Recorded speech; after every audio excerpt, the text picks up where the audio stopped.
Good morning students. आज हम जल संसाधन में बांधों के बारे में जानेंगे। बांध क्या है और वे हमें जल संरक्षण और प्रबंधन में कैसे सहायक हैं। परंपरागत बांध नदियों और वर्षा जल को इकट्ठा करके इसे बांध में खेतों सिंचाई के लिए उपलब्ध करवाते हैं। आजकल बांध सिर्फ सिंचाई के लिए नहीं बनाए जाते, पिछले इनका उद्देश्य विद्युत उत्पादन, घरेलू औद्योगिक उपयोग, जल आपूर्ति, बाढ़ नियंत्रण, मनोरंजन, आंतरिक नौचालन, मछली पालन के लिए भी किया जाता है। इसलिए बांध को बहुउद्देशीय परियोजना भी कहा जाता है। जैसे ये उड़ीसा में महानदी पर हीराकुंड बांध है, सबसे लंबा। ऊंचा भाखड़ा बांध पंजाब में शत्रुंजय पर है। तो इसलिए बहुउद्देशीय परियोजनाएं भी कहा जाता है। उत्तरी जल अनेक उपयोग किए जाते हैं। उदाहरण के तौर पर सतलुज व्यास बेसिन में भाखड़ा मंगल परियोजना जल विद्युत उत्पादन या सिंचाई दोनों ही काम करती है। इसी प्रकार महानदी बेसिन में हीराकुंड परियोजना जल संरक्षण और बाढ़ नियंत्रण का समन्वय तालमेल लाती है। बांध बहते जल को रोकने के लिए, दिशा देने, बहाव कम करने के लिए खड़ी की बाधा है, जो आमतौर पर जलाशय, झील, अभ्यारण्य बनाती है। बांध का अर्थ है जलाशय से लिया जाता है, इसे ढांचे से। अधिकतर बांधों में एक ढलवां हिस्सा होता है जिसके ऊपर या अंदर जल रुक रुक कर या लगातार बहता रहता। बांधों का वर्गीकरण है, उनकी संरचना उद्देश्य ऊंचाई के अनुसार किया जाता है। संरचना उद्देश्य उनमें प्रयुक्त पदार्थों की आधार बांध, लकड़ी के बांध, तटबंध बांध या पक्का बांध के अलावा कई वर्गों में बांटा जा सकता है। ऊंचाई के अनुसार बांध बड़े बड़े बांध और मुख्य बांध या नदी ऊंचे बांध, मध्यम बांध, ऊंचे बांध में वर्गीकृत किया जा सकता है। समुदाय बाद शुरू की गई सामान्य जल संसाधन प्रबंधन उपाय में आधारित उद्देश्य परियोजनाओं को अपने से काल में बनी बाधाओं को पार करते हुए देश को विकास और समृद्धि रास्ते में ले जाने वाले वाहन के रूप में देखा गया। जवाहरलाल नेहरू ने गर्व से कहा था कि बांधों को आधुनिक भारत के मंदिर कहा जाए। यानी लोग इन्हें देखने के लिए आएंगे, पर्यटक भी हो जाएगा, व्यापार भी हो जाएगा और सिंचाई के लिए प्रयोग किया था। उनका मानना था कि इन परियोजनाओं चलते कृषि, ग्रामीण अर्थव्यवस्था, औद्योगिक, नगरीयकरण और अर्थव्यवस्था सम्मिलित रूप से विकास करेंगे। पिछले कई वर्षों में बहुउद्देशीय परियोजना और बड़े बांध कई कारणों से परीक्षण और विरोध के विषय बन गए थे। इसी तरह पर एक सिंचाई में बांध बनाने की कला विधि थी। पता गया कि हमने आषाढ़ में फसलें बोई थी, हम भाद्रा में बादल लाएंगे, बाढ़ से दामोदर फैल गया, बाढ़ आ गई, दामोदर में बहुत ज्यादा पानी पानी हो गया, नाव इसमें नहीं चलेगी, यानी कि नाव नहीं चल सकती क्योंकि बाढ़ का पानी बहा ले जाएगा। ओ दामोदर, हम आपके पैर पड़ते हैं, इस कहर को कम करो बाढ़ के। बहादुर एक साल बाद आया है, अपने स्तर पर नाव चलने दो। यह लोकप्रिय बहादुर की दामोदर घाटी के क्षेत्र में आ जाता है, जो सो की नदी कहते हैं। पश्चिम बंगाल में सो की नदी किसे, दामोदर को कहा जाता है, जैसे बिहार में कोसी को कहा जाता है। आने वाली समस्याओं का वर्णन करता है। गई नदियों पर बांध बनाने और उनका बहाव नियंत्रित करने का उनका प्राकृतिक बहाव रुद्ध हो जाता है, जिसके कारण तलछट बहाव कम हो जाता है। अत्यधिक तलछट जलाशय तली पर जमा होता रहता है, जिससे नदी का तल अधिक चट्टानी हो जाता है और नदी जलीय जीव आवासों को भोजन कमी हो जाती है। बांध नदियों के टुकड़ों में बांट दिया जाता है, जिसे विशेषकर अंडे देने के लिए तो मेरी जलीय जीवों के नदियों में स्थानांतर हो जाता है। बाढ़ के मैदान में बनाए जाने वाले जलाशय द्वारा वहां मौजूद वनस्पति और मिट्टियां जल में डूब जाती हैं, कालांतर में गठित हो जाती हैं। बहुउद्देशीय परियोजनाओं और बड़े बांध नए पर्यावरण आंदोलन, नर्मदा बचाओ आंदोलन गुजरात और मध्य प्रदेश की, टिहरी बांध भी आंदोलन के कारण बन गई थी। इन परियोजनाओं में विरोध मुख्य स्थानीय समुदाय के वृहद स्तर पर स्थापित करना, आमतौर पर स्थानीय लोगों तो उनकी जमीन, आजीविका, संसाधन लगाओ, नियंत्रण, देश की बेहतरी की कुर्बान करना पड़ता है। इसलिए अगर स्थानीय लोगों में इन परियोजनाओं का लाभ नहीं मिल रहा तो किसको मिल रहा? शायद जमींदार और बड़े किसानों, उद्योगपतियों, कुछ नगरीय केंद्रों, गांव के भूमिहीन को लीजिए।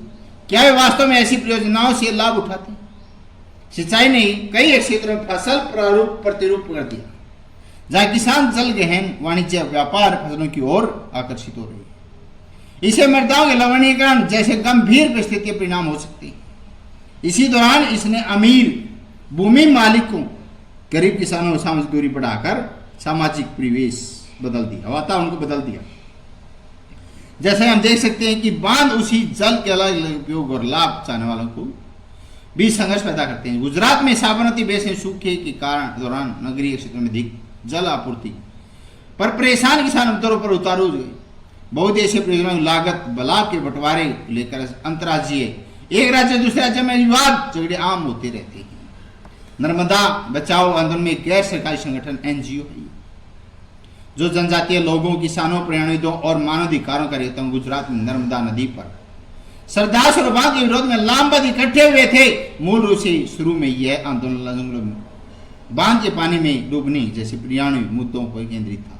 हाल ही में इस आंदोलन का लक्ष्य बांध से विस्थापित गरीब लोगों को सरकार से संपूर्ण पुनर्वास सुविधा दिलाना हुआ है। लोगों ने सोचा कि उनकी यात्राएं व्यर्थ नहीं जाएंगी। विस्थापन का शोक स्वीकार किया, यह विश्वास करके की सिंचाई के प्रसार में भी मालामाल हो जाएंगे। प्रायरी हिंद के उत्तरजीवियों ने हमें बताया कि उन्होंने अपने कष्टों को देश के लिए कुर्बानी के रूप में स्वीकार किया, परंतु अब 30 साल के कठिन अनुभव के बाद जब उनकी आजीविका और अधिक जोखिमपूर्ण हो गई तो पूछते जा रहे हैं कि हमें ही देश की कुर्बानी देने के लिए क्यों चुना जाता है। सरदार सरोवर बांध गुजरात में नर्मदा नदी पर बना गया है। यह भारत की एक बड़ी जल संसाधन परियोजना जिसमें 4 राज्य महाराष्ट्र, गुजरात, मध्य प्रदेश, राजस्थान सम्मिलित है। सरदार सरोवर परियोजना गुजरात में 9,490 गांव, 173 कस्बे, राजस्थान में 124 गांव ये मुख्य सूखाग्रस्त तथा मरुस्थलीय भाग में जल आवश्यकता पूरा करेगी। क्या आप जानते हैं कृष्णा नदी विवाद, गोदावरी और कृष्णा में विवाद शुरुआत महाराष्ट्र और सरकार द्वारा कोयना जल विद्युत परियोजना की बांध बनाकर जल की दिशा परिवर्तित कर कर्नाटक और आंध्र प्रदेश सरकार द्वारा आपत्ति जताए जाने से हुई है। इन राज्यों में पड़ने वाले नदी के निचले हिस्सों में जल प्रवाह कम हो जाएगा। कृषि और उद्योग के विपरीत असर पड़ेगा। अंतर्राज्यीय 2 राज्यों के बीच में विवाद और भी है, जैसे हरियाणा और पंजाब का सोयल का सतलुज यमुना नील नहर का विवाद है। ऐसे ये विवाद हो गया गोदावरी और कृष्णा का, आंध्र प्रदेश, कर्नाटक, महाराष्ट्र। ऐसा ही कावेरी जल विवाद है, वो कर्नाटक और तमिलनाडु के बीच में कावेरी जल विवाद है। ये मुख्य नदियां, जैसे यहां पर हंसरोवर झील है, यहां से सिंधु नदी निकलती है, यहां से गंगा, यमुना, इधर से घाघरा, शारदा, गंडक, कोसी, यहां से ऐसे सांगपो नदी है चीन में, जब नामिशा सांगपो इंडिया प्रवेश करती है तो रिहांग, लोहिती और ब्रह्मपुत्र नदी नाम होता है। मेघना पद्मा नाम धरती इसका। ये कोसी की गंडक थी। इसकी दामोदर नदी है, सोन, केन, बेतवा, ये यहाँ पर चंबल, चेनाब, रावी, सतलुज, भाखड़ा परियोजना, सलाल परियोजना जम्मू कश्मीर के अंदर है।